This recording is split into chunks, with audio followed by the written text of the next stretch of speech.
من تواضع للہ رفعہ اللہ. استاذ کے سامنے اکڑے نہیں، اللہ پھل دے دے گا. دو موقع میری زندگی میں ایسے آئے ہیں، اللہ کے شکریہ کے طور پہ بیان کر رہا ہوں، دکھاوا نہیں.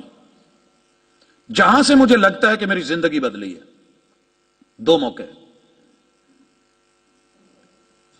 جامعہ سلفیہ نے ہمیں لاہور بھیجا ہوا تھا، اور میرے والد صاحب مجھے رات کو اچانک چیک کرتے تھے. بہاولپور سے آنا، آ کے چیک کرنا. 11 مرتبہ میں چیک ہوا ہوں، اور 11 مرتبہ 1.5 سے 3 کے درمیان والد صاحب اچانک کہیں آئے ہیں، بغیر بتائے. فون رابطے تو ہوتے نہیں تھے.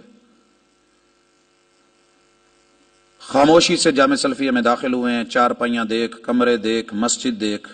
حسن اتفاق ان کو ملا تو کلاس روم میں ملا، اپنا کوئی کام تھا، ذمہ داریاں تھی وہ کرتے ہوئے. 11 مرتبہ کی چیکنگ کے بعد بھی 12ویں مرتبہ جب چیک ہوا ہوں، وہ جامعہ میں آئے ہیں تو میں وہاں تھا نہیں، ادارے نے بھیجا ہوا تھا. کچھ دنوں کے بعد پھر آئے اور مجھے کہنے لگے بستر اٹھا، بستر اٹھا. میں نے نہیں پوچھا کیا ہوا ہے، میں نے نہیں کہا یہ عذر ہے، میں خود نہیں گیا، پتا چل گیا تھا. میں نے بستر سمیٹا، اکٹھا کیا، اٹھایا، چل دیا.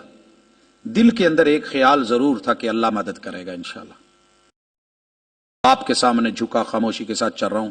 سامنے سے استاذ جی عبد الرحیم کلیم، ڈیرہ غازی خان والے نہیں، لودرا والے ہمارے استاذ ہوتے تھے. اللہ ان کی قبر جنتوں کا باغیچہ بنا دے.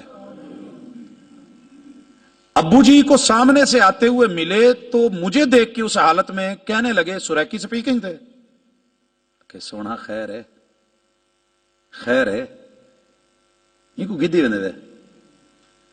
ابو تھوڑا سا مسکرائے، تھوڑا سا کہنے لگے بس میں نے جس مقصد کے لیے بھیجا تھا اس مقصد کے لیے میں نے دیکھا یہ نہیں، لے کے جا رہا ہوں. استاذ جی نے ایک شعر پڑھا، پھول وہ سر چڑھا جو چمن سے جدا ہوا، عزت اسے ملی جو وطن سے جدا ہوا. گھر رکھ کے کیا کر لو گے اس کا؟ کھیتی باڑی وہ ساری دنیا کر رہی ہے، پہلے بھی کرتا ہے. اگر کوئی چاہے کہ پھول چمن میں ہی رہے، وہ کسی کے گلے کا ہار نہیں بن سکتا. وطن چھوڑنا پڑتا ہے اپنے عزیز و اقارب. والد صاحب نے شعر سنا، وہ میری عاجزی، وہ تواضع، وہ جھکنا، رب نے وہ پھل دیا کہ مجھے اس کے بعد والد صاحب نے کبھی چیک نہیں کیا. پڑا اللہ کا شکر. یہ زندگی کے حصے. دوسرا موقع میری زندگی میں اسی جامعہ میں آیا.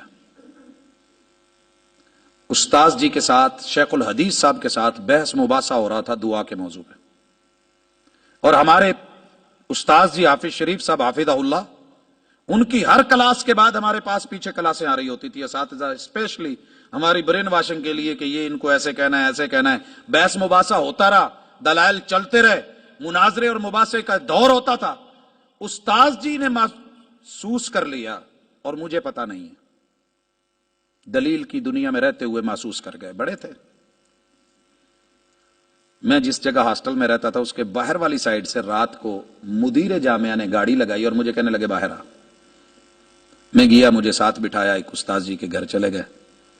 وہاں جا کے لمبی چوڑی باتیں کرنے کے بعد مدعا یہ بیان کیا کہ اس بچے کی غلطی نہیں ہے استاذ جی وہ کوئی اور تھے، اس کی غلطی نہیں ہے، لیکن ہمارے شیخ صاحب شدید نالا ہیں اور انہیں ایسے ہونا نہیں چاہیے تھا. انہوں نے شرط لگا دی ہے کہ یا یہ رہے گا یا میں رہوں گا.